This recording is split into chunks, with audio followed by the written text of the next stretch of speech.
नसरापूर येथील चिमुकलीवरील अत्याचार व हत्या प्रकरण. इचलकरंजीतून संतप्त प्रतिक्रिया, लहान मुलीकडून निवेदन देत न्यायाची मागणी. इचलकरंजी. पुणे जिल्ह्यातील नसरापूर येथे अल्पवयीन चिमुकलीवरील अत्याचार व निर्घृण हत्या प्रकरणाने संपूर्ण महाराष्ट्र हादरला असून या घटनेविरोधात इचलकरंजीत तीव्र संताप व्यक्त करण्यात आला.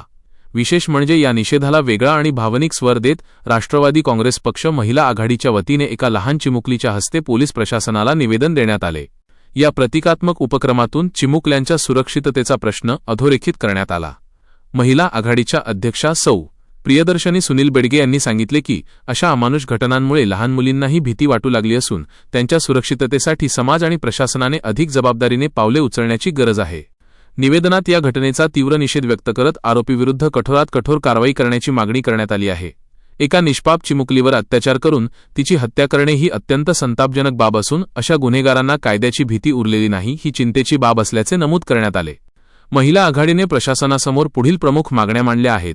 आरोपीवर POCSO ऍक्ट तसेच इतर कठोर कलमांखाली गुन्हा दाखल करून कठोर शिक्षा देण्यात यावी.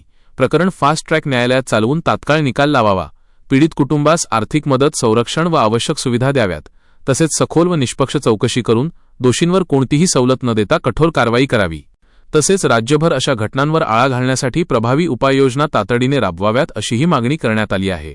यावेळी महिला आघाडीच्या बानुबी पठाण, मनाली नंदुरकर, रोजा शेरला, ज्योती साळवी, प्रीती दीपक, स्वाती कवले आदी कार्यकर्त्या उपस्थित होत्या. दरम्यान या प्रकरणी तात्काळ ठोस कारवाई न झाल्यास रस्त्यावर उतरून तीव्र आंदोलन छेडण्याचा इशाराही महिला आघाडीच्या वतीने देण्यात आला आहे.